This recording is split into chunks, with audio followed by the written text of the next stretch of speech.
Graças a Deus. Meus irmãos, bom dia a todos. Amém. Eu quero cumprimentá-los na paz do Senhor. Louvamos a Deus por esta oportunidade ímpar que o Senhor nos concede de estarmos aqui nesta manhã de domingo maravilhosa, né? Muitas pessoas talvez desejariam estar aqui como você está, mas infelizmente alguns estão encarcerados, outros estão em hospitais, alguns em clínicas de recuperação, mas o Senhor te deu esta oportunidade de estar aqui, amém?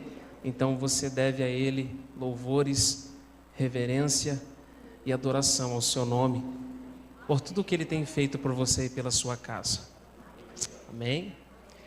Graças a Deus por isso.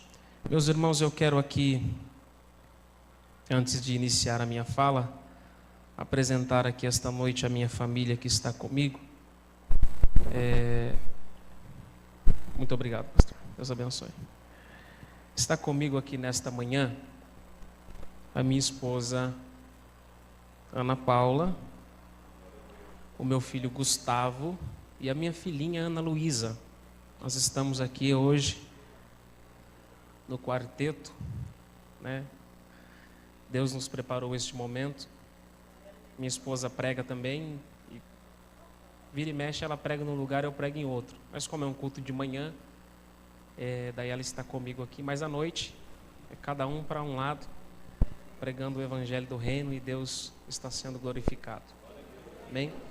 Eu sou da cidade de Itapetininga, eu sou assembleano, congrego na Assembleia de Deus, Ministério do Belém, no campo de Sorocaba, que é presidida pelo muito indigno pastor Osmar. O meu pastor chama-se Joel Crepaldi, e eu trago a saudação do meu pastor a todos vocês, amém? Amém. Graças a Deus. Deus abençoe ao pastor Diego Fernandes, né? Nome de pregador. Pastor, muito obrigado por esta oportunidade, pelo carinho com que me receberam. A sua esposa está aqui? Deus abençoe também a ela, ao seu filho, à sua nora e ao seu neto. Amém? E a todos vocês, em nome de Jesus.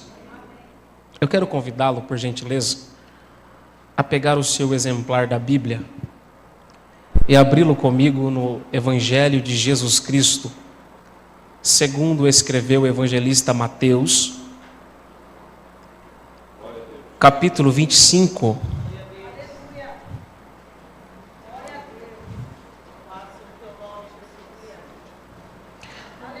Eu quero fazer uma leitura extensiva com os irmãos, do versículo 1 ao versículo de número 7.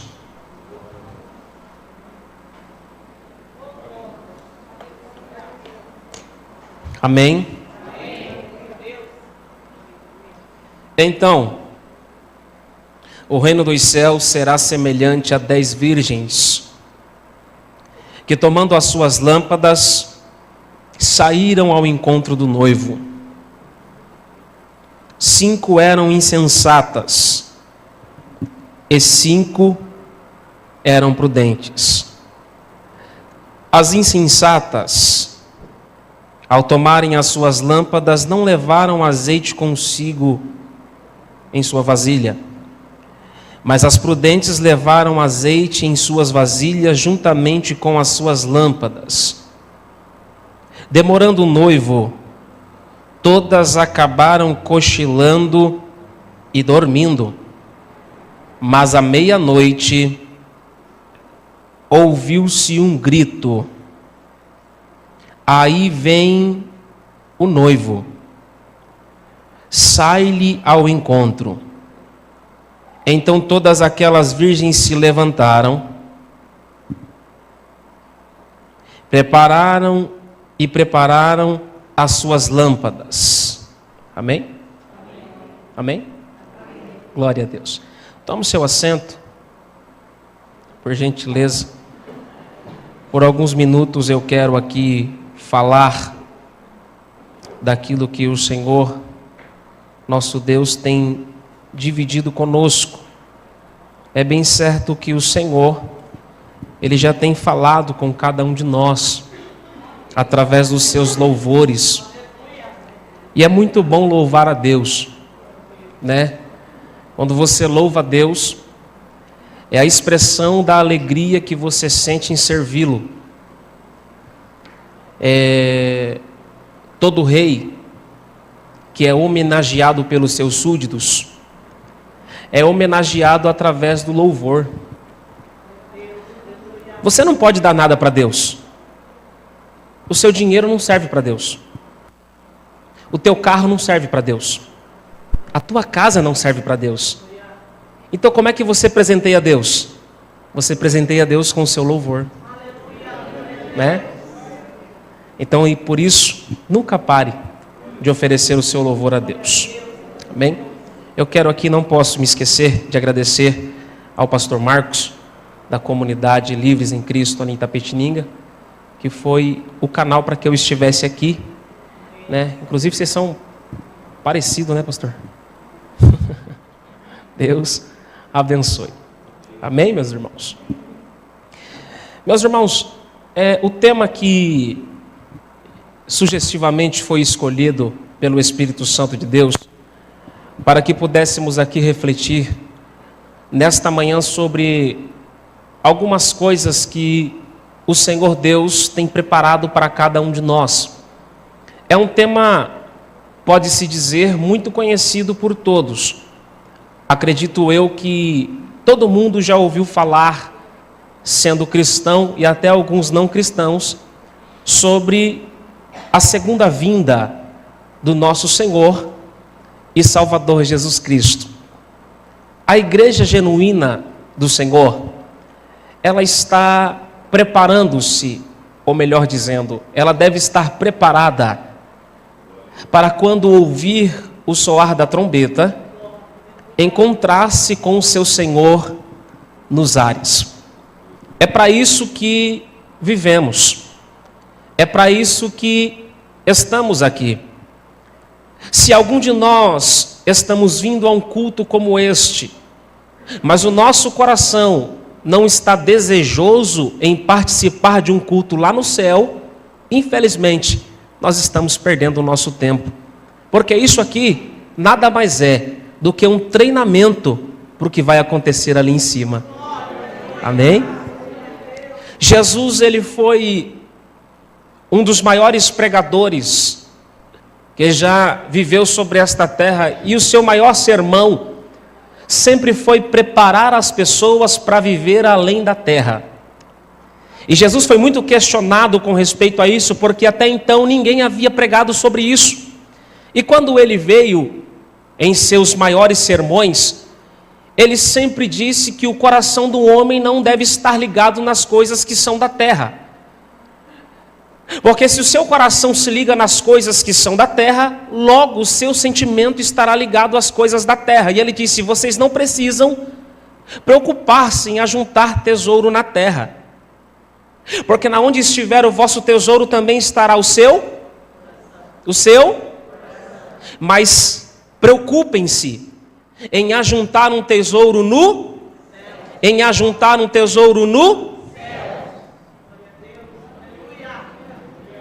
Como é que pode juntar tesouro, pastor? Em um lugar onde as ruas são de ouro. Como é que pode se juntar tesouro aonde um lugar que tudo é precioso? Ajuntar tesouro aqui na terra é fácil, porque aqui tem divisões de classes sociais. Pobres, aqueles que são da classe média, e os ricos, e os afortunados, né? Mas lá no céu todo mundo vai ser igual. Então não me interessa o estilo de vida que você vive aqui, o importante é que lá em cima você vai ser que nem eu. E Jesus, ele se preocupou em pregar esta palavra, em trazer esta mensagem de maneira direta e exaustiva aos ouvidos daqueles que o ouviam. É uma das maiores preocupações que o Senhor Jesus preocupou-se em fazer-nos entender, é que o céu ele deve ser desejado mais do que todas as coisas por nós. Eu não sei se você tem o costume, o hábito de ouvir outros pregadores de outras denominações, mas nesses últimos dias, e por que não dizer nos últimos 10 anos, apareceu alguns pregadores que pregam uma teologia conhecida como a teologia da prosperidade. Eu não tenho nada contra você ser próspero, afinal, a sua prosperidade pode ser suscetível devido à sua obediência a Deus. Você só é próspero se você obedece a Deus, isso é fato. Mas esta teologia da prosperidade é uma teologia que ela fixa os seus pés, o seu pensamento, para que você tenha uma vida muito bem estabilizada aqui na terra, mas ela é uma teologia que ela não te ensina a viver uma vida aqui na terra que te prepare para viver no céu. Evangelho que é evangelho que se preze, ele vai te ensinar a vencer todas as suas adversidades aqui na terra. Mas o evangelho verdadeiro também, além de te ensinar a vencer essas adversidades aqui na terra, ele vai te ensinar que por mais que você passe situações adversas, perseguições, provações, lutas, tristeza aqui na terra, nada se compara àquilo que está te aguardando lá no céu. Esta é a viva esperança que nos sustenta. Esta é a esperança que nos faz ficar de pé. Às vezes, não podemos mentir e temos que admitir que os momentos querem nos fazer parar. Às vezes as situações são tão apertadas, pastor, que algumas pessoas que têm 20, 30 anos de evangelho pensam em jogar tudo para o alto e desistir. Mas aí o Espírito Santo de Deus chega pertinho do seu ouvido e te lembra daquilo que está te esperando ali no céu. Jesus, ele, em suas pregações, esta pregação do capítulo 25 do Evangelho de Mateus, é uma pregação que me chama muito a atenção, porque Jesus aqui ele vai trazer algumas revelações qualificativas de igreja, para mim e para você. É notório que quando o Senhor Jesus ele vai falar sobre uma parábola, Jesus ele está preocupando-se em explicar para as pessoas que estão lhe ouvindo aquilo que ele quer dizer. Jesus ele sabia muito bem falar com eloquentes. Jesus ele sabia muito bem falar com doutores, escribas e com fariseus, mas Jesus também sabia falar com aqueles que eram indoutos, com aqueles que tinham menos conhecimento teológico das Escrituras, com aqueles que eram menos dotados de uma certa ciência daquilo que se envolvia com respeito à palavra de Deus. E Jesus ele sabia falar com todo mundo. Quando ele ia falar com os escribas e com os fariseus, ele falava de um jeito. Quando ele ia falar com aqueles que eram carpinteiros, com aqueles que eram de uma classe social talvez um pouco mais baixa, ele falava de outra maneira. E por isso ele usava a parábola, para explicar alguma coisa que talvez seria difícil entender, mas que através da parábola ficaria mais fácil. Mas o que me chama a atenção dentro do texto, falando sobre Jesus, é que Jesus nunca deixa ninguém sem entender o que ele quer que você faça.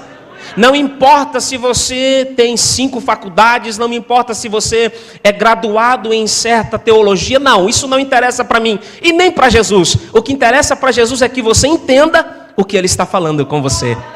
Jesus nunca vai despedir ninguém sem antes fazer com que esta pessoa entenda o que ele está falando com você.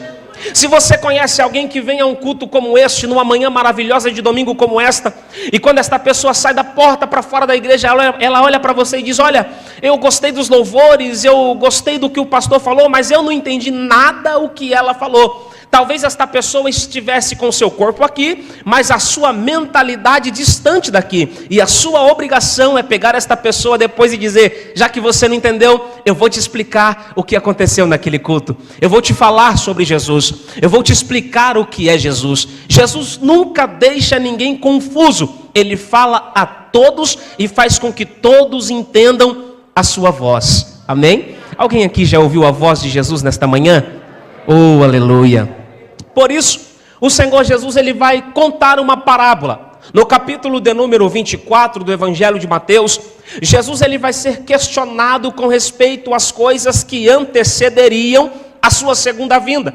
E os irmãos conhecem muito bem o texto, e eu não vou ler, porque vocês sabem que Jesus ele vai falar das guerras, dos rumores de guerras, dos falsos mestres. Ele vai falar de muitas coisas que vão anteceder a sua vinda. E no capítulo de número 25, no versículo 1, Jesus aqui ele vai contar uma parábola. E nesta parábola ele vai dizer que o reino dos céus será semelhante a 10 virgens. Quando Jesus está dizendo que o reino dos céus será semelhante a 10 virgens, Jesus está dizendo que participará do reino dos céus aqueles que mantêm-se puros, sem contato com as coisas contaminadas do mundo. E veja que Jesus aqui ele vai usar uma numerologia bíblica, o número 10. Eu sei que você conhece a Bíblia, mas eu vou falar porque talvez alguém não entenda e não saiba. Mas o número 10 na numerologia bíblica é o número de uma totalidade de coisas.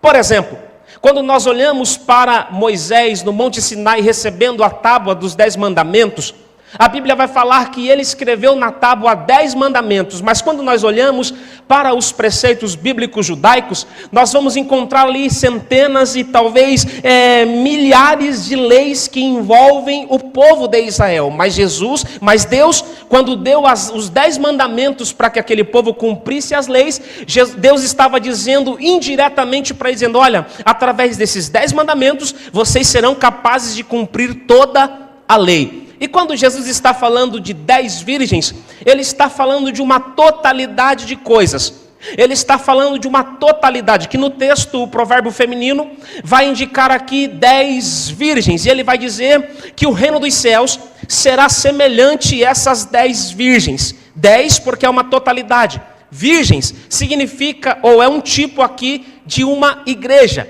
10 virgens, 10 igrejas, ou uma totalidade de igrejas. Eu quero que você pegue o seu dedo polegar, faça assim comigo, por gentileza, olhe para ele, e eu não preciso nem ser um cientista para dizer para você que essa digital só existe na sua mão. Mas todos nós somos seres humanos.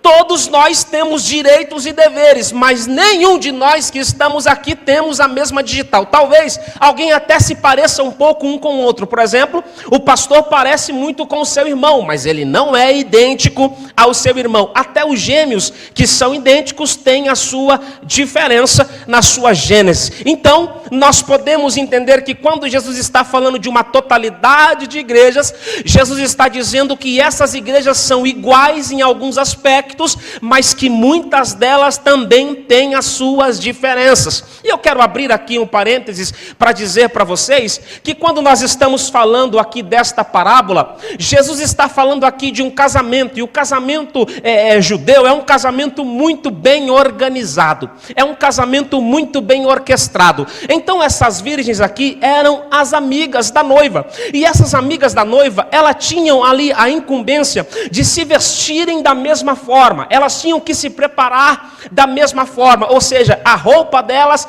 eram iguais. Todas as 10 carregavam lâmpadas, a Bíblia vai dizer, e a Bíblia diz que todas elas tinham vasilhas, mas a diferença da vasilha é que uma vasilha estava cheia de azeite e 5 vasilhas estavam vazias de azeite. Mas o que é maravilhoso dentro do texto é que Jesus vai dizer que todas elas eram virgens, tinha 10. Todas elas eram virgens, mas a Bíblia vai dizer que Jesus, quando estava pregando, ele disse, mas 5 delas eram loucas, e 5 delas eram prudentes. Aqui está a diferença entre essas 10 virgens. Nós podemos aqui perceber que quando Jesus está falando sobre isso, ele está dizendo que em uma totalidade de igrejas, superficialmente, todas elas são iguais. Não há diferença para quem olha dos bastidores para dentro. Não há diferença de quem olha de fora para dentro. Todas elas são iguais. Todas cantam, todas pregam, todas têm os seus cultos de domingo, todas têm os seus cultos de ensinos com as suas doutrinas. Todas elas são iguais. E quem está falando isso é Jesus e não sou eu. Mas a diferença dessas 10 virgens é na hora H. É no ponto exato, é no ponto preciso. E qual é o ponto preciso? Qual é a hora H? A hora H é quando a Bíblia vai dizer que elas saíram ao encontro do noivo.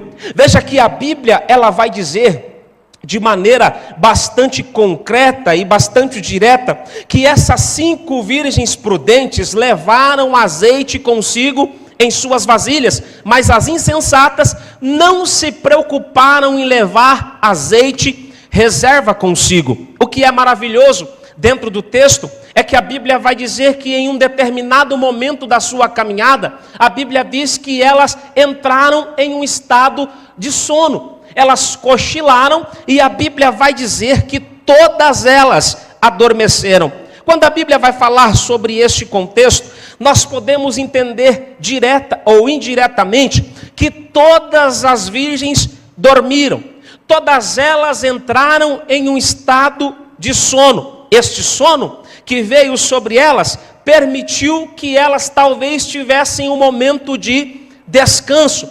Permitiu talvez que elas tivessem um período de stop, de sossego, de calmaria. Elas estavam ali dormindo, cochilando, mas a Bíblia diz que próximo à meia-noite, ou à meia-noite, ouviu-se um clamor. E o clamor que se ouviu foi este: acordai, despertai, porque aí vem o noivo.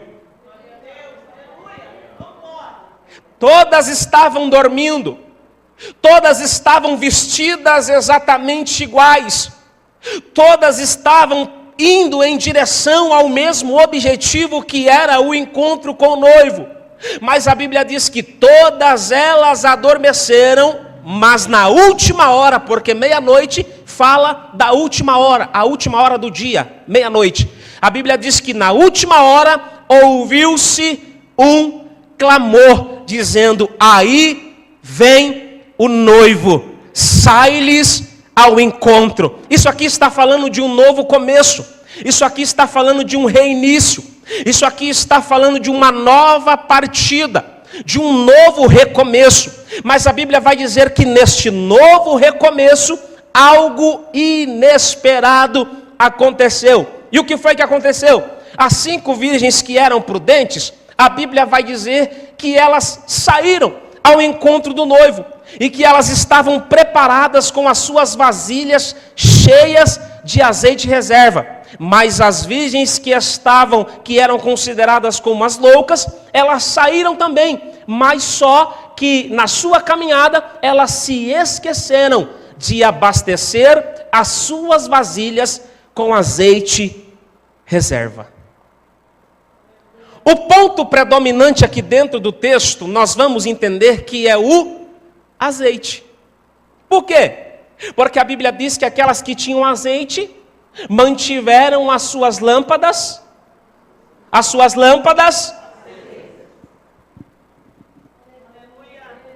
Todas as vezes que Jesus pregou, ele disse: olha, o ladrão não vem para roubar a sua casa de dia, mas ele vem uma hora que você não.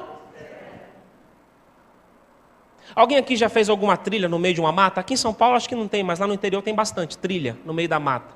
Alguém aqui consegue fazer uma trilha sem uma lanterna? Não? Tem muita gente que está se perdendo no meio do caminho, porque a sua lamparina está sem azeite e está apagada. Pastor, o que isso quer dizer? Quer dizer que você não sabe para onde você vai e não sabe como você vai chegar. Mas aqui nesta manhã, Jesus ele pode encher a tua vasilha de azeite e te mostrar o caminho que te leva aos céus. Aquelas virgens ali estavam com as suas lâmpadas se apagando, e a Bíblia diz que aquelas 5 virgens que estavam preparadas, que tinham o azeite reserva em suas lamparinas, elas entraram para as bodas com o noivo. E a Bíblia diz que as loucas olharam para as virgens prudentes e disseram: olha, dá um pouquinho do seu azeite para nós, porque não vai dar tempo da gente conseguir mais azeite. E a Bíblia diz que as virgens prudentes olharam para as virgens loucas e disseram: olha, não seja o caso que falte a nós e a vós também. Se vocês queriam se encontrar com o noivo, vocês deviam ter ido antes e ter comprado o azeite para este momento. A Bíblia diz que a porta se fechou. E quando a porta se fechou, as virgens loucas começaram a bater na porta, dizendo: Senhor, Senhor, abre-nos a porta. Mas infelizmente, aqui neste texto, a Bíblia diz que o noivo não deixou elas entrar. Deixa eu dizer uma coisa para você. Não viva a sua vida como Jesus fosse voltar daqui a 10 anos. Viva a sua vida como Jesus fosse voltar 11h25. Trabalhe constantemente, lute pela sua família, lute pelas suas causas como se Cristo fosse voltar daqui a 20 anos, mas viva uma vida espiritual como se Cristo fosse voltar daqui a 1 minuto. Quem está entendendo o que Deus está falando? O azeite era um fator predominante naquilo que se tange preparo para o encontro com Cristo. A Bíblia, quando ela vai falar com respeito a este azeite, ela vai falar que o uso deste azeite era usado para coisas específicas. Por exemplo, o azeite era usado para separar os utensílios sagrados de dentro da casa de Deus. Tudo aquilo que fosse para ser usado dentro do templo, dentro do santuário, era lavado com azeite, era banhado com azeite. Aquilo significava que aquele utensílio era para ser usado única e especificamente para a casa de Deus. Quem são os utensílios da casa de Deus aqui? Somos nós. A pia de bronze não existe mais, o altar de sacrifício não existe mais, nós somos os utensílios da casa de Deus. E Deus nos ungiu com azeite para que fôssemos usados única e exclusivamente para a casa dele. Se você não entendeu, eu vou simplificar para você entender. Deus não te chamou para cantar hino dentro da igreja e cantar música do mundo do lado de fora. Deus não te chamou para ler a Bíblia dentro da igreja e ficar lendo livro de vampiro na sua casa. Não, você é uso exclusivo para a obra de Deus. Oh, glória! É isso que nós temos que entender, que nós fomos consagrados por Deus para uso específico da sua obra. É por isso que talvez lá na sua escola, algumas pessoas te rejeitam como amigo. Talvez no seu emprego, algumas pessoas não queiram se sentar ao seu lado na hora da refeição. Talvez na faculdade onde você estuda, você seja taxado de quadrado, de estranho, de pessoa fora do padrão. Mas não se preocupe, é melhor estar fora do padrão do mundo e estar dentro do padrão divino. Você não nasceu e não vive para agradar o mundo. Você nasceu e você vive para agradar a Deus. É para isso que nós existimos. É para isso que nós estamos patenteados por Deus. Nós somos para uso exclusivo de Deus. Pastor, tudo bem, eu entendo o que o Senhor está querendo dizer, que Jesus disse que o fator predominante para a entrada no reino dos céus ou para o encontro com o noivo era as virgens terem azeite. Elas tinham que ter o azeite. Mas hoje, pastor, como é que eu vou identificar se uma pessoa tem azeite? Como é que eu vou saber se essa pessoa tem azeite na sua vida? Me diga, porque eu não sei, talvez seja por ela falar muitas línguas estranhas, talvez seja por ela ter o dom de profecias, talvez seja por ela ser levita, talvez seja por ele ter um ministério pastoral, ou porque ele prega, ou porque ele faz tantas outras coisas. Como é que eu identifico alguém que tem azeite na vida? Vamos lá? Livro dos Salmos, número 133. Oh, glória!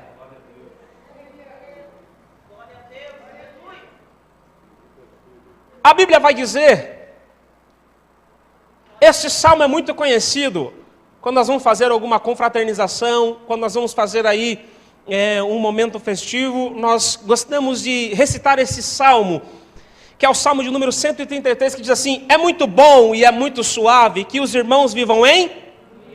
Que os irmãos vivam em? Aí ele vai dizer assim, ó, quem vive em união é como um óleo precioso, que desce sobre a e desce sobre a barba, e a barba de Arão, e desce sobre a orla das suas vestes, ponto final. Como é que a gente sabe se alguém tem azeite na vida? Não é porque profetiza, não é porque prega, não é porque canta, não é porque dirige culto, não é porque é líder do louvor, não é porque consegue alcançar uma oitavada com... Não tem nada disso. Quem tem azeite na vida tem comunhão com seu irmão. Algumas igrejas que estão por aí ficam privando os seus membros de visitarem outros templos. Talvez, devido ao seu pasto estar seco, tem medo de encontrar pastos verdejantes em outras igrejas. Mas eu vim aqui para dizer para você, se você tem um irmão que pertence a outra denominação, não hesite em convidá-lo para almoçar na sua casa, não hesite em convidá-lo para ter comunhão com você, não hesite em convidá-lo para vir em um culto como este, adorar ao nome do Senhor, porque Deus se agrada da união entre os irmãos. As pessoas estão se preocupando tanto em pregar a placa da sua igreja, o nome da sua denominação, as doutrinas que são listadas pelo o regimento da sua igreja, e estão se esquecendo que lá no céu, a única placa que vai ter lá vai ser essa: vinde benditos de meu Pai, possuir por herança o reino que vos está preparado desde a fundação dos séculos. Então vinde, entrar e possuir. Deus te trouxe aqui nesta manhã para lhe dizer, se você quer ter olhos sobre a tua vida, tenha comunhão com o seu próximo.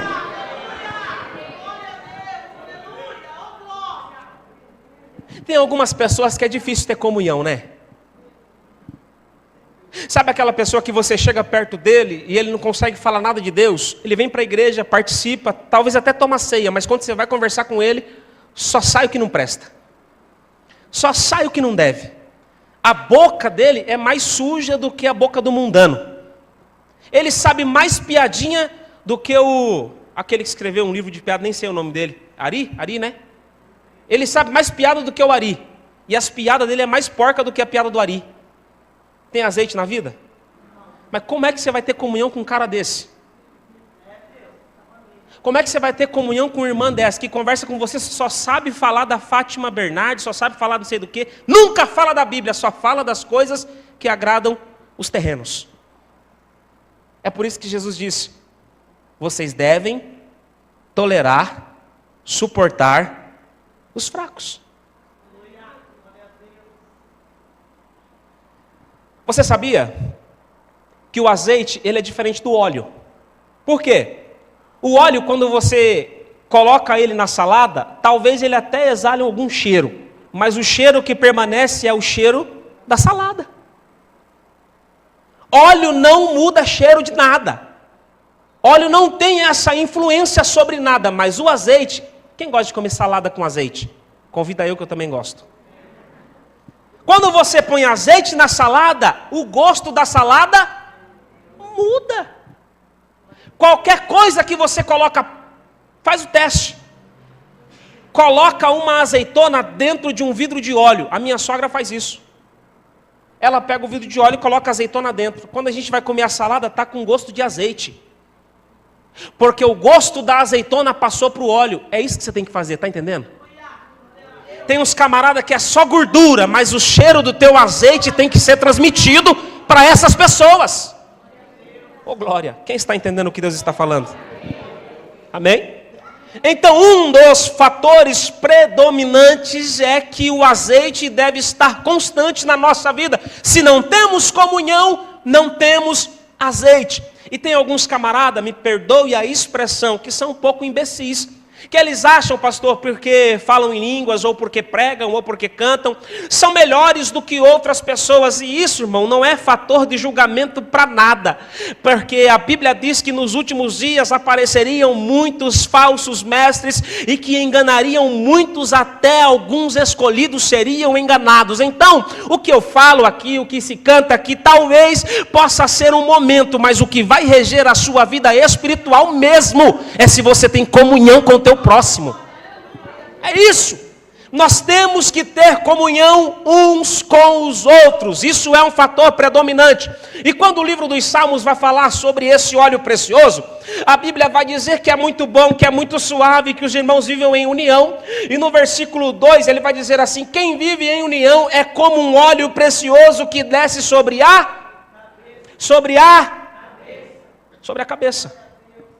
Quando nós falamos de cabeça, nós estamos falando de controle do corpo. Quem aqui tem cérebro? O cérebro serve para reger os seus. Antes de eu fazer isso aqui, o meu cérebro mandou informação para o meu braço, o meu nervo, por isso que ele mexeu. Antes da minha boca falar o que você ouve, o meu cérebro está mandando informação e por isso você está me ouvindo. O meu cérebro é o que rege os movimentos do meu corpo. Se os teus movimentos estão servindo para ferir ou machucar alguém, é porque está faltando azeite na sua.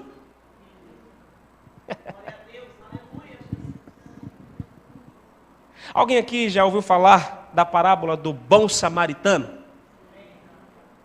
A Bíblia diz que um homem foi assaltado, foi machucado, foi agredido. Passou por ali um sacerdote, passou por ali um levita, passou por ali o samaritano passou por ali e fez diferente daqueles que tinham passado, aqueles que tinham, podemos dizer aqui, títulos, encargos. Aquele que foi conhecido na Bíblia como samaritano, passou por ali, viu aquela situação, pegou aquele homem, tratou as suas feridas com vinho e...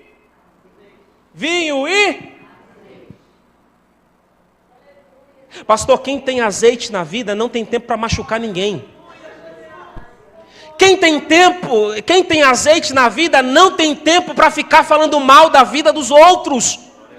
Quem tem azeite na vida não empresta a sua língua para o inimigo das nossas almas. A sua língua não produz morte, mas a sua língua produz vida, e vida com abundância. Oh glória, oh glória.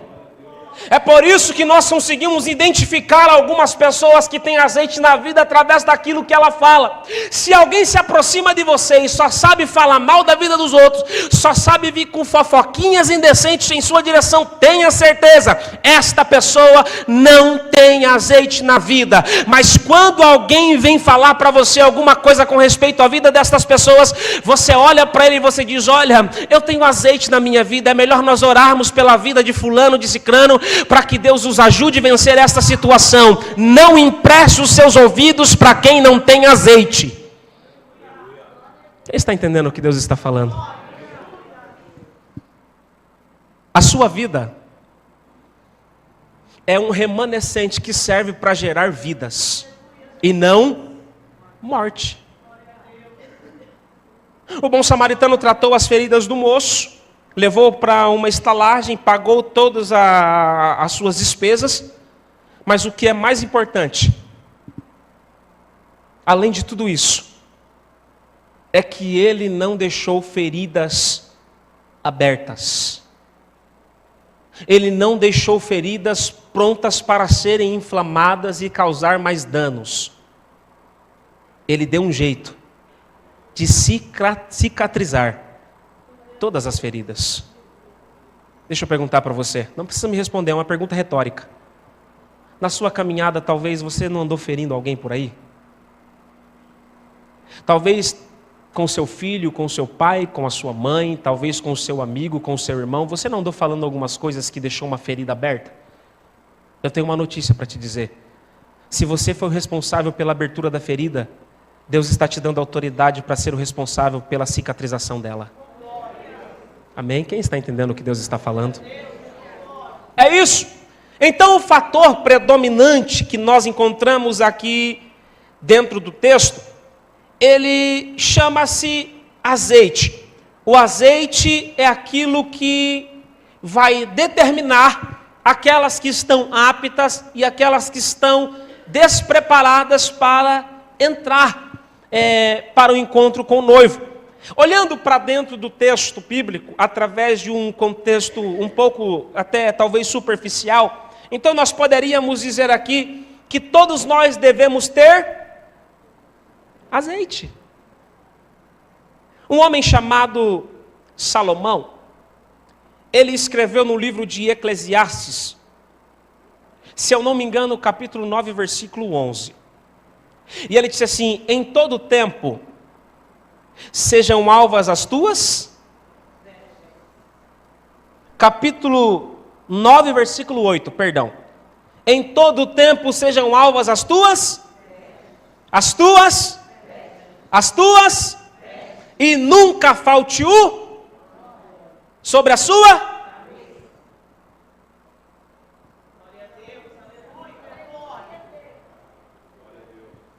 Quando ele está escrevendo o Eclesiastes, ele está falando algo que é determinante àquilo que Jesus também pregou. Jesus, ele se importou para que nós lavássemos as nossas vestes no sangue para que as nossas vestes estivessem. Alguém aqui tem coragem de ir para um casamento com a roupa manchada? As irmãs que são mais vaidosas do que nós, você tem coragem de vestir um vestido branco, derramado um suco de uva nele, para ir num casamento?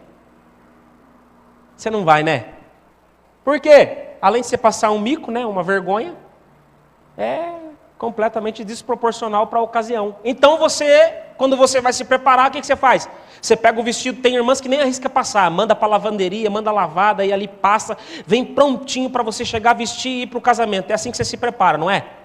Quando Salomão está escrevendo, em todo tempo estejam alvas as tuas vestes, e nunca falte o óleo sobre a sua cabeça. Ele está dizendo, tempo de estar preparado não é só tempo de festa.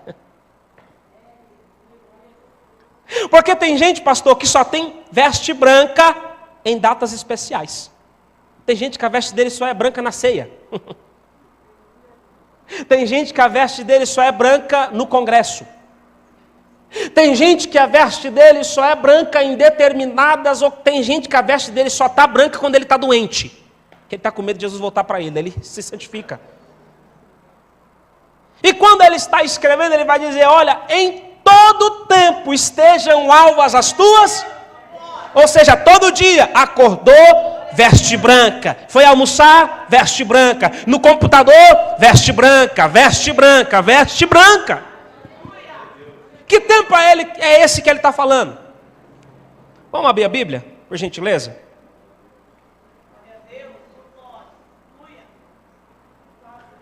Oh, glória. Vamos lá? Eclesiastes,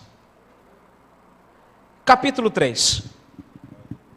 Salomão aqui, através deste capítulo, ele é conhecido talvez como o Senhor do tempo, porque ele vai dar umas determinações de tempo terreno, que talvez nunca ninguém tinha falado.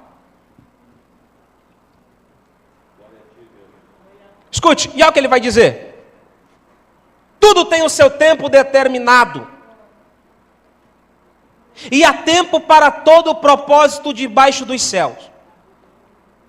Há tempo de nascer e há tempo de morrer, há tempo de plantar e há tempo de arrancar o que se plantou, há tempo de matar e há tempo de curar, há tempo de derrubar e há tempo de edificar. Há um tempo de chorar, mas há um tempo de rir. Há um tempo de plantear, mas há um tempo de dançar. Há um tempo de espalhar pedras, mas também existe um tempo de ajuntar pedras. Há um tempo de abraçar, mas há um tempo também de afastar-se de abraçar. Há um tempo de buscar e há um tempo de perder. Há um tempo de guardar e há um tempo de deitar fora. Há um tempo de rasgar e há um tempo de coser. Há um tempo de estar calado e há um tempo de falar. Há um tempo de amar e há um tempo de odiar. Há um tempo de guerra e há também um tempo de paz, ponto final. Mas ele vai dizer, em todo este ciclo do tempo, em todo tempo sejam alvas as tuas vestes, e nunca falte o óleo sobre a sua cabeça. Aleluia, glória a Deus, amém? É isso, quando Salomão está falando, ele está falando sobre o preparo. Em todo momento, nós devemos estar preparados, com as nossas vestes brancas. E ele vai dizer assim, ó, e nunca falte o óleo sobre a sua. Quando ele está falando nunca falte o óleo sobre a sua cabeça, nós, naturalmente, algumas mentes férteis, vão pensar que talvez ele andasse com uma botija de azeite derramando óleo na sua cabeça. Toda vez que ele dava um passo, ele derramava uma gota. Mas não. O que ele está falando aqui é que na antiguidade era comum as pessoas carregarem no seu pescoço, principalmente as mulheres, um saquetel de mirra, uma bolsa de azeite. Quando eles estavam andando no sol escaldante, que é no deserto, o que eles faziam? A mulher, para bronzear o seu corpo, o que ela passa? Óleo. Só que é um óleo perfumado. Ela passa óleo. Então o que acontecia? Isso aqui o pessoal pensa que é de uns tempos para cá, mas isso aqui é muito antigo. As mulheres já faziam isso. E quando Salomão está falando, nunca falte o óleo sobre a sua cabeça, ele está dizendo, aonde você for, leve azeite. Aonde você colocar a planta dos seus pés, leve azeite. Quem está entendendo o que Deus está falando? Então, nós entendemos, direta ou indiretamente, que Jesus, em todo o seu contexto bíblico, vai estar relatando e dizendo que há um fator predominante para uma vida cristã, que é o portar o azeite. Muito bem. A Bíblia diz que aquelas virgens, elas estavam prestes a se encontrar com o noivo. Mas o que me chamou a atenção dentro do texto, quando nós abrimos a Bíblia no Evangelho de Mateus, capítulo 25, a Bíblia vai dizer, no versículo 5, então, demorando o noivo, todas elas acabaram cochilando e dormindo, né? Deixa eu fazer uma pergunta aqui, olhe para mim. Quem aqui gosta de dormir?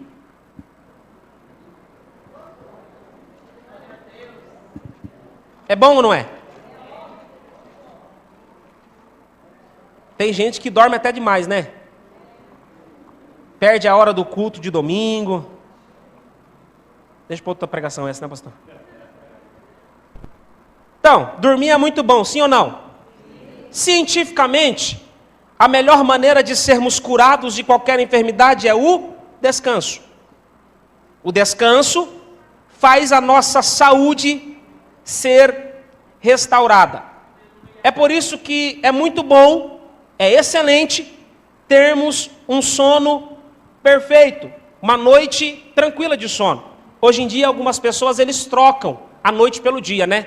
Alguns por serviço, outros por motivos fúteis, que não convém dizer aqui. Mas o normal de você dormir é o período da noite, né? Jesus disse assim, ó, trabalhar enquanto é dia, porque a noite vem aonde ninguém pode trabalhar. Por quê? Porque a noite é o período de descanso.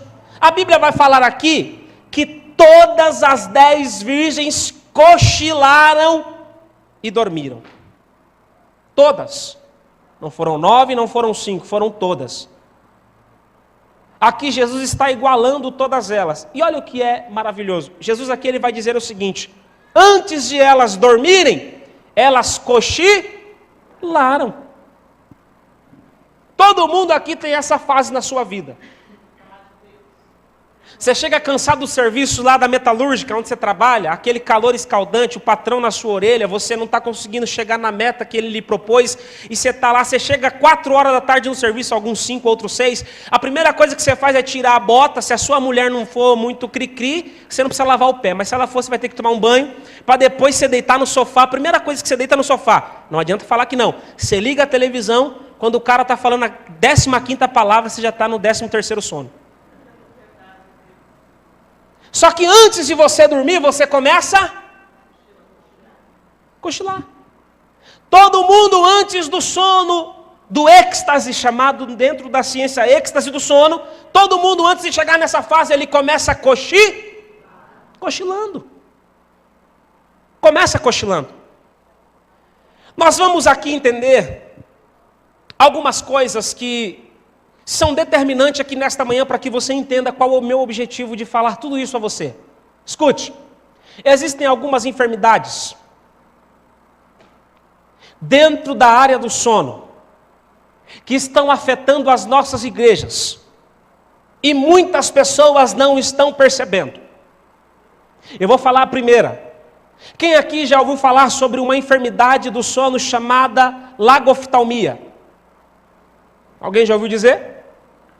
Lagoftalmia, o que é isso, pastor? Lagoftalmia é uma doença do sono que faz com que as pessoas deitem, desativem o seu cérebro, mas as suas pálpebras não fecham. Alguém aqui já viu alguma pessoa dormindo de olho aberto? Isso chama-se lagoftalmia. O cérebro desliga, mas o olho está aberto.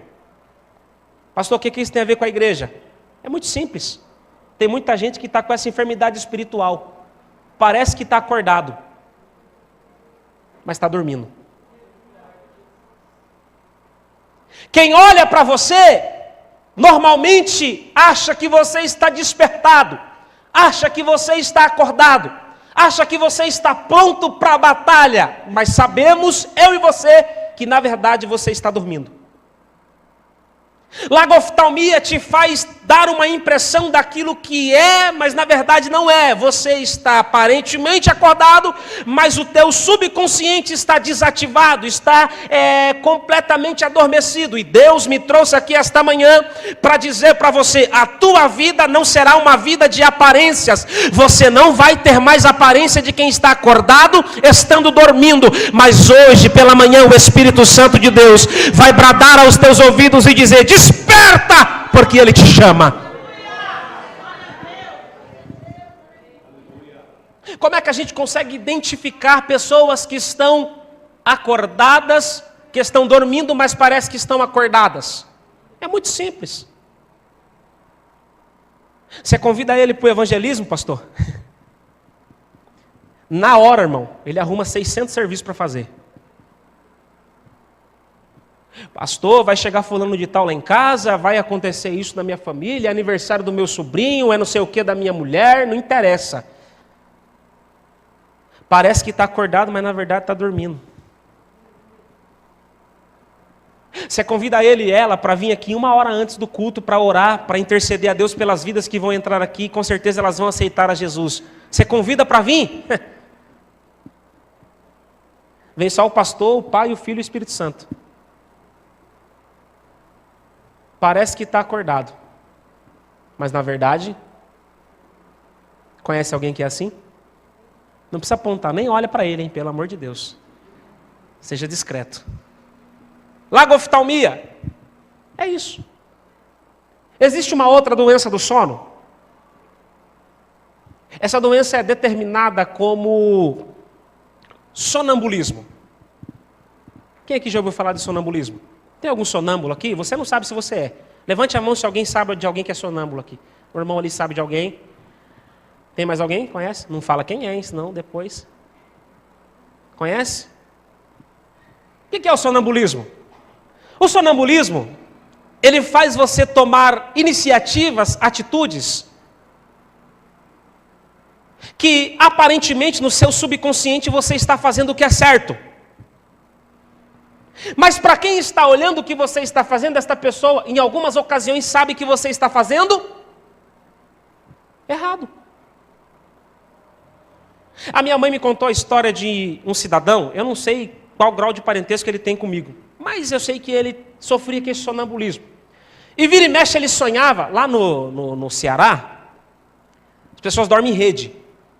E ele vira e mexe sonhava que ele estava sendo perseguido. Ele ia até a cozinha, pegava uma faca, ia correndo para a rede, chegava na rede e cravava a faca na rede. Deixa eu dizer, imagine se ele errasse a rede. Quem estava na frente ia ser o primeiro a encontrar com Cristo, se estivesse preparado, né? Na mentalidade dele, ele estava fazendo o que era certo, porque ele estava querendo se defender. Mas eu conheço histórias de pessoas que iam, sentavam na beira de poço. Eu conheço história de pessoas que já pegou carro para dirigir. Aparentemente você está fazendo o que é, mas você está fazendo? Conhece alguém que é assim?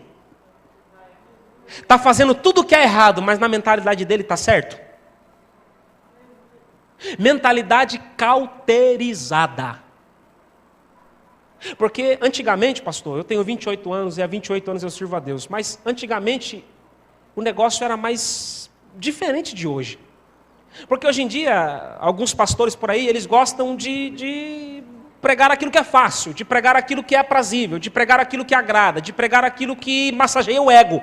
Mas eu não estou nem aí porque eles pregam, eu estou aí porque eu vou pregar e eu sei que o que eu vou pregar é o que Deus quer falar com você. Porque eu vim aqui dizer para você que talvez você precise rever os seus conceitos, que aquilo que você está fazendo, achando que é certo, está errado. Posso falar? Eu sei que está sendo transmitido isso aqui, irmãos, mas eu preciso dizer. O ato sexual antes do casamento está errado. Você vir para um culto como esse, alguns até participam de Santa Ceia e depois sair por aí bebendo umas biritas, está errado. Você desejar aquilo que não é seu, está errado. E não adianta, você pode falar o que for para o sonâmbulo. Você vai olhar para ele e vai dizer assim, viu, você fez isso, isso, isso e isso. Sabe o que ele vai dizer para você? Eu não. Por quê? Normalmente quem faz errado sempre tem dificuldade de assumir o seu erro. O bicho está pegando, né?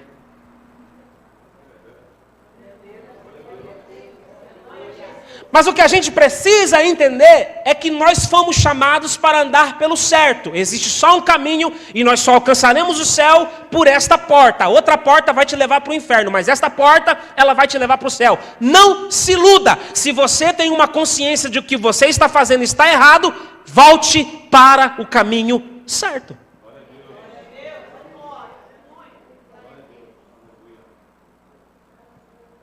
Há uma outra enfermidade do sono, aqui eu sei que tem bastante dessa, pastor. Chama-se sono pesado. Quem tem? Você não sabe se você tem. As irmãs conhecem seus maridos? Os maridos conhecem suas esposas? Dorme com alguém que tem sono pesado? Tem gente que um alfinete cai no chão e ele acorda, né? Mas tem outros que a casa cai... Passa furacão, passa terremoto, passa maremoto, passa tudo, mas não acorda. Sono pesado. Tudo está acontecendo à sua volta, mas ele continua dormindo. As coisas estão desabando na sua vida, mas continua dormindo. Alguém já entendeu? Pastor, me explica, eu vou explicar. Tem gente que está vivendo esse sono na sua vida. Tudo está desabando à sua volta. O seu casamento está acabando. Os seus filhos estão se infiltrando nas drogas e na bebida. Talvez algumas pessoas estão sendo destruídas por causa do teu sono e você prefere continuar dormindo. Sono pesado. Pessoas que estão adormecidas e não conseguem despertar.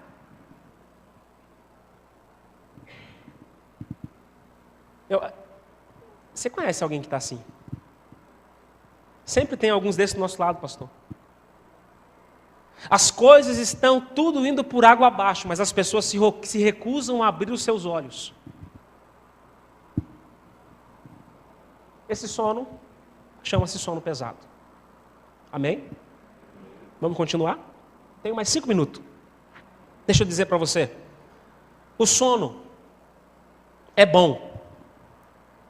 Porque toda vez que você dorme, quando você acorda completamente restaurado. Sabe o que eu vim aqui dizer para você nessa manhã? Não me importa há quanto tempo você está dormindo. O que me interessa é que hoje, nesta manhã, Jesus quer te acordar. Mas você não vai simplesmente acordar, você vai despertar. Amém? Tem outro sono chamado sono preguiçoso. Pastor, o senhor só vai falar de sono? Só. Você precisa acordar. Vamos lá? Sono preguiçoso? Abra a sua Bíblia, por gentileza.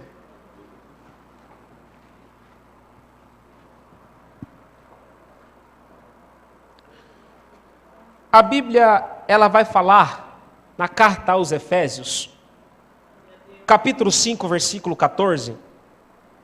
Ele diz assim, desperta, tu, ô glória, desperta tu que dormes. E ele vai dizer assim, ó, e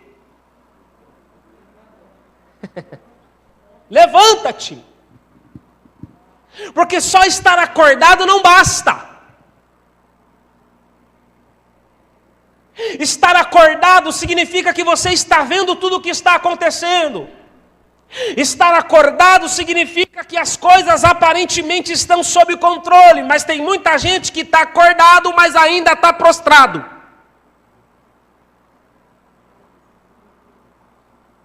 Ninguém vence batalhas deitado. Ninguém consegue ser vitorioso estando acordado, mas estando deitado. É por isso que Paulo, ao escrever aos Efésios, ele vai dizer: desperta tu que dormes e levanta-te. Pastor, o que isso se aplica para mim? É mais ou menos assim.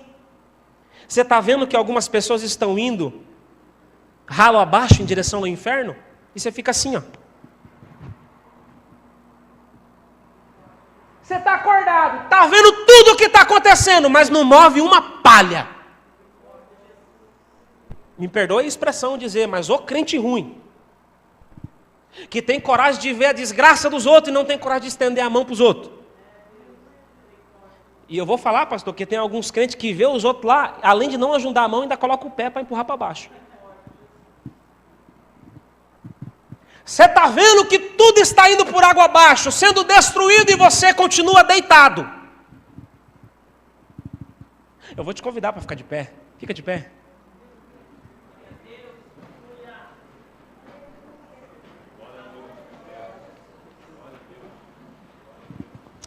Oh, aleluia.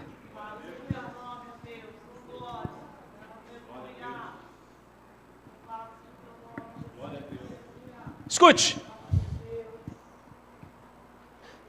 Hoje pela manhã, coloquei o meu celular para despertar 6 horas da manhã. Eu disse, eu vou bem devagar, então eu vou acordar cedo. Só que ontem a gente fomos pregar na cidade de Sorocaba e chegamos tarde em casa, fomos ainda preparar os materiais para trazer para cá hoje, e foi que acabou que o celular despertou e eu olhei para ele e fingi que não vi. Ele despertou assim, a minha esposa disse que eu desliguei ele, mas eu não lembro disso. Eu sei que, sabe aquele negócio que você olha assim e você fala, dá para dormir mais 5 minutos. Quem já fez isso? Não, dá para aguentar mais um pouquinho. Aí eu virei para o lado, e é o lado que me dá êxtase, irmão. Eu virei para cá, pronto. Apaguei, fui acordar 1 hora depois. Só que eu não acordei. Me acordaram. Só que para alguém me acordar, essa pessoa tinha que estar Ô igreja inteligente. Porque se nós dois estivéssemos dormindo, o pastor ia mandar uma mensagem para mim depois dizendo, falhou comigo. Ou eu ia estar chegando aqui agora. Mas eu acordei porque alguém me... Escuta. Mateus capítulo 25, a Bíblia diz que todas cochilaram mas também todas despertaram. A Bíblia diz que o motivo de elas dormirem foi a demora do noivo. O noivo demorou para chegar, elas cansaram de esperar, pastor, e acabaram dormindo. Essas pessoas somos eu e você. Devido ao cansaço da vida cotidiana, talvez tanto tempo no evangelho, tentando viver um milagre e nada acontece, você acabou dormindo. Deixou de orar, deixou de jejuar, deixou de esperar, deixou de buscar, deixou de tudo porque está dormindo. Mas a culpa não é sua, muito menos de Deus. A culpa é da sua ansiedade que não sabe esperar o tempo exato de Deus para as coisas acontecerem na sua vida. E por isso você fica achando motivos para cochilar e dormir. Deus, está demorando demais, eu não vou aguentar mais, eu não vou suportar mais, eu vou jogar o balde, eu vou chutar o pau da barraca, para mim não dá mais certo. E Deus te trouxe aqui para lhe dizer: este sono hoje vai embora, você não vai ficar dormindo, porque Ele vem buscar a sua igreja.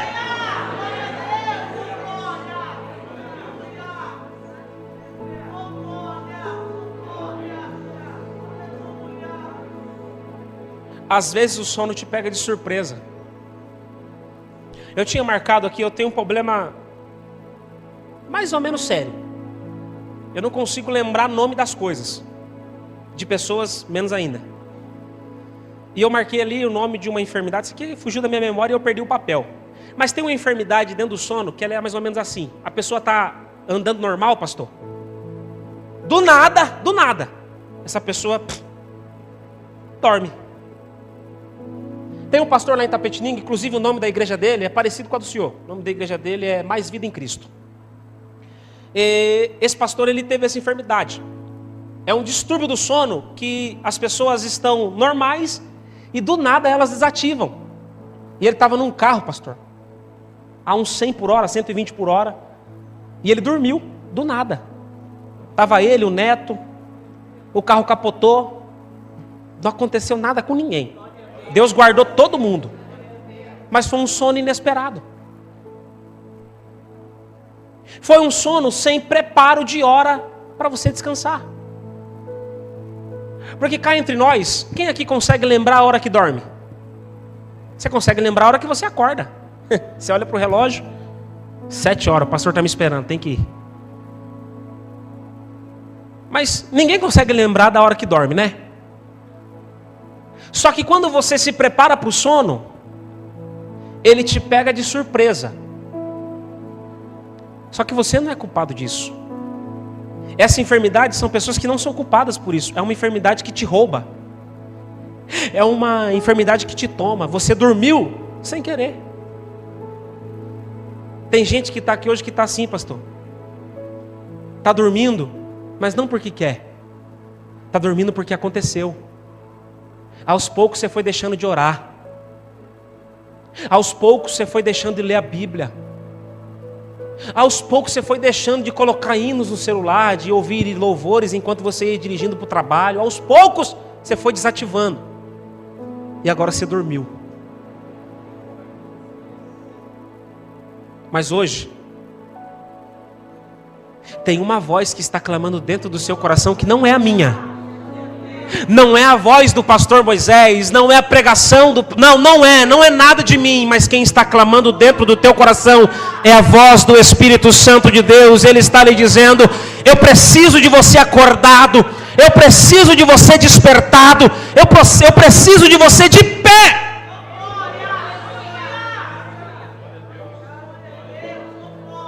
Até agora você estava dormindo, mas o Espírito Santo já te acordou aí onde você está. Eu não sei se é lícito, mas eu queria convidar as pessoas para vir aqui à frente, posso? Eu quero convidar você, presta atenção. Eu não vou nem perguntar quem é que estava dormindo, pastor, porque eu sei que tem gente que estava aqui, que a sua vida estava à deriva, largado. Mas você sabe que nesta manhã, Deus escolheu, marcou um encontro com você aqui para acordar a sua alma. Só que Ele não te acordou simplesmente por acordar. Ele te acordou porque Ele tem um compromisso com você. E o seu compromisso, estando acordado, é acordar quem está.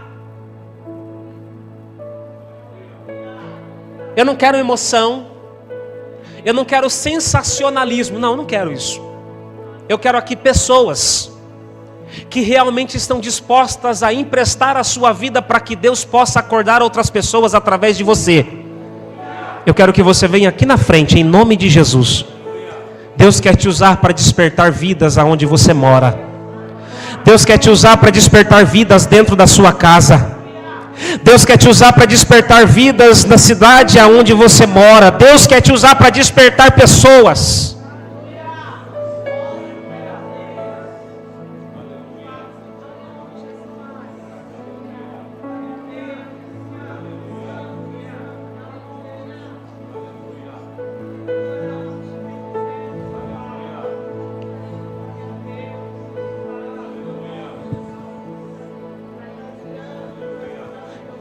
Você não pode ser negligente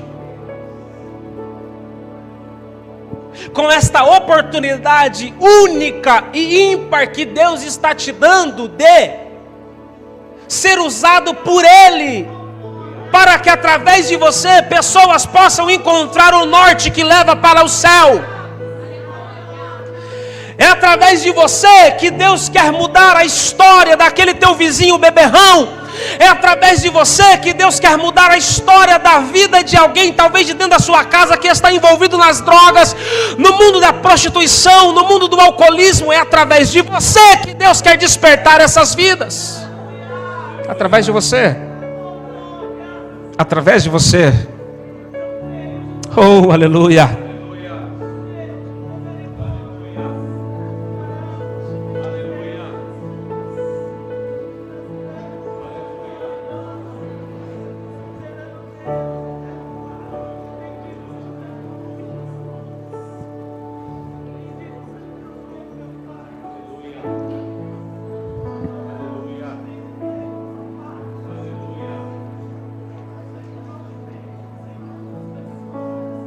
Algumas pessoas estão habituadas a viver o seu cotidiano diário e não aproveitam a oportunidade que Deus tem dado a elas.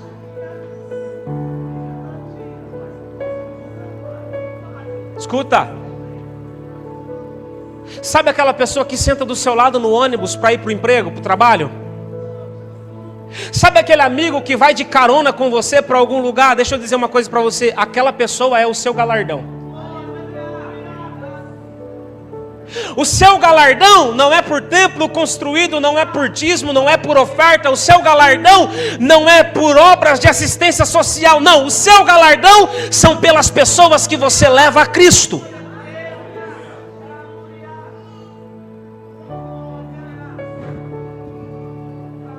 Eu vou falar de maneira bem simples para você entender. Não perca o presente que Deus está te dando. Você já imaginou que você pode ser o responsável pelo maior presente que alguém já recebeu na sua vida, que é se encontrar com o Senhor Jesus? Há uma teologia que diz que eu só posso transmitir aquilo que eu tenho. Há uma teologia que diz que eu só posso repassar aquilo que está transbordando dentro da minha vida. E eu vou profetizar sobre a sua vida aqui nesta manhã, dizendo: você vai transbordar Cristo sobre a vida das pessoas. Você vai transbordar Cristo sobre a vida dos teus familiares. Não existe nada, não existe demônio, não existe inferno, não existe macumba que vai conseguir impedir você de transbordar Jesus sobre a vida das outras pessoas.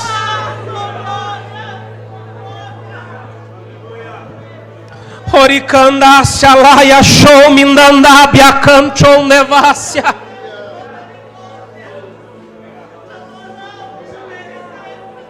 Eu vou profetizar aqui de olhos abertos, porque não precisa nem profetizar de olhos fechados para dizer para você: a partir desta manhã, as pessoas que se aproximarem de você vão sentir o desejo de ter a alegria que você tem. Talvez lá no teu emprego, a única coisa que tenha dentro da sua marmita vai ser um ovo frito, mas alguém vai olhar para você com um bife dentro da marmita e vai dizer: eu tenho tudo isso, mas eu não tenho o que ela tem, eu não tenho o que ele tem. Ele quer fazer de você um despertador de mananciais sobre vida de pessoas. Você não será mais um apenas, mas você será um despertador de Deus para a vida de outras pessoas. Será?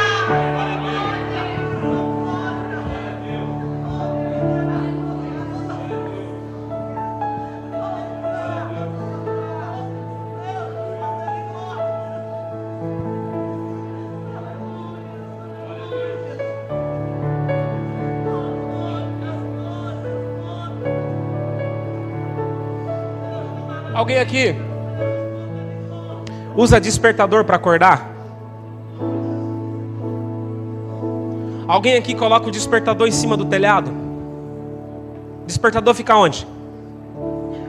Dentro da casa.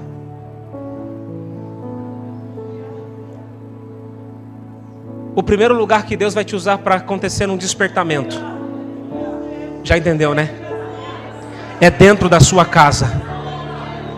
Antes de Deus te usar para despertar o teu vizinho, Deus vai te usar para despertar os domésticos da fé. Antes de Deus te usar para despertar outras pessoas, Deus vai te usar para despertar as pessoas que estão dentro da sua casa, mas que estão distantes do Evangelho. Por gentileza, levante a sua mão direita para o céu. Levante também a sua mão esquerda para o céu, porque eu vou profetizar. Ainda antes que termine, que se encerre o ano de 2017, Deus vai despertar os teus filhos dentro da tua casa. Deus vai despertar os teus pais dentro da tua casa. Haverá salvação, haverá restauração, haverá restituição. Se você acredita nisso, adore ao nome dele, exalte ao nome dele, porque ele vai te usar como despertador dentro da sua casa. Vai.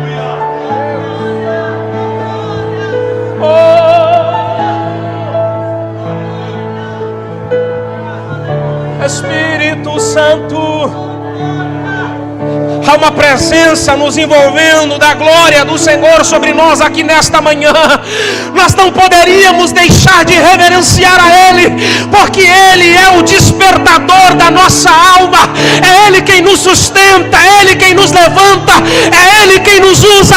E eu vim aqui para dizer para você: sinta-se presenteado, porque Ele escolheu você para ser um despertador de alma.